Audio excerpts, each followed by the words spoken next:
Benjamin Jendrow von der Gewerkschaft der Polizei ist bei mir. Morgen, Herr Jendrow. Ja, schönen guten Morgen. Hier bei Welt.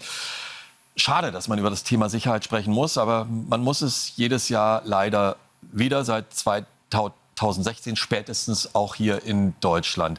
Gibt es da jedes Jahr eine andere Strategie? Verfeinert man die Sicherheitsvorkehrungen für die Weihnachtsmärkte? Fühlen Sie sich gut aufgestellt? Ist Berlin oder ist Deutschland gut aufgestellt? Also erstmal möchte ich sagen, wer auf den Weihnachtsmarkt gehen möchte in Deutschland, der kann auch sicher sein, dass ihm da wahrscheinlich nichts passiert, weil die Polizei bestmöglich vorbereitet in diese Einsatzszenarien geht. Das ist natürlich so, man kann sich jetzt nicht ausruhen. Seit 2016 ist vieles angepasst worden. Da reden wir über mobilen Schutz von verschiedenen Örtlichkeiten. Wir reden über Polizeipräsenz. Und die wird natürlich auch in diesem Jahr gegeben sein. Aber man passt schon immer auf Erfahrungswerten was an. Und da müssen wir ganz ehrlich sein, die globale Situation hat natürlich auch Einfluss auf die Sicherheitsmaßnahmen auf Weihnachtsmärkten.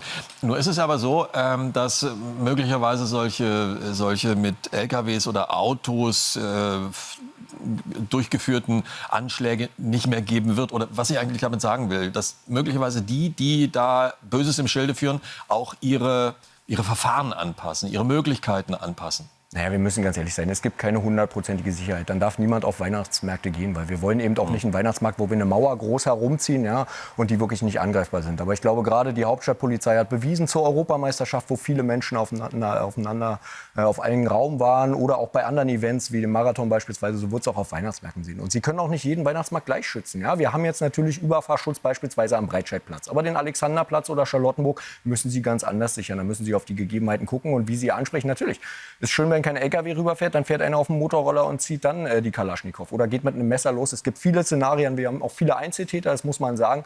Aber man wird versuchen, in Absprache mit den Betreibern der Weihnachtsmärkten für bestmögliche Sicherheit zu sorgen. Und das sollte man nicht vergessen. Es wäre schön, wenn die Weihnachtsmärkte als Unternehmer, weil die verdienen damit Geld, hier vielleicht auch noch ihren Teil dazu beitragen, weil man kann auch nicht alles auf Polizei abwälzen in dieser Stadt.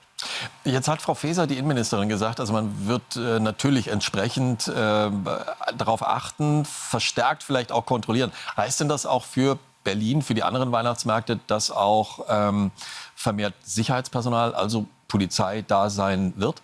Naja, die Polizei muss auf Weihnachtsmärkten sein. Das werden unsere Kollegen sowohl in Präsenz auch zeigen, dass man sie sieht, aber auch in Zivil. Und dann haben wir bei so einem Großevents natürlich wird es auch präventive Maßnahmen geben mit Ansprachen, mit Taschenkontrollen beispielsweise. Da geht es natürlich darum, worüber wir alle reden, Bewaffnung mit Messer beispielsweise. Es geht aber auch darum, Menschen zu sensibilisieren. Achten Sie mal auf Ihre Handtasche, dass sie nicht geklaut wird. Es geht auch darum, dagegen vorzugehen, hier vielleicht dafür zu sorgen, dass Frauen nicht sexuell belästigt werden auf Weihnachtsmärkte. Es sind verschiedene Szenarien, aber, und das ist ganz wichtig, natürlich spielt auch der Nahostkonflikt mit rein. Deswegen muss die Polizei noch mal einmal mehr sein. Terroristische Bedrohung ist ohnehin da in einer Metropole wie Berlin. Auch das spielt eine Rolle. Aber wir erwarten schon, wir müssen langsam mal gucken, was muss eine Polizei noch alles machen. Also die Unternehmer, die sowas betreiben, so eine Großveranstaltung, müssen auch mehr in die Pflicht genommen werden, weil wir können nicht alles auf Polizei abwälzen. Wir reden über die Europameisterschaft, wir reden über Marathon, immer wieder Events und die Polizei muss abstellen. Und ich glaube, jeder weiß, dass unsere Kollegen gar nicht aus den Stiefeln rauskommen. Also die werden den Weihnachtsmarkt nicht genießen können. Ja, wenn Sie sagen, dass die Pflicht auch bei denen ist, die Geld daran verdienen, also bei den Ausrichtern, wie kann man sich das vorstellen? Weil die haben ja nicht die Rechte, die zum Beispiel die Polizei hat. Nein, aber man kann sich ja zum Beispiel kümmern um Sicherheitsdienste. Ja? Auf den Weihnachtsmärkten wird alles teurer. Glühwein wird teurer, Bratwurst wird teurer, was nicht auch alles. Ne? Und immer wird es auch damit begründet, dass die Sicherheitsgebühren auch teurer werden. Ja, da müssen die Sicherheitsdienste auch einstellen. Der kann zum Beispiel Taschenkontrollen beim Einlass durchführen. Ja, da muss ja auch jeder Geld bezahlen, wenn er darauf möchte.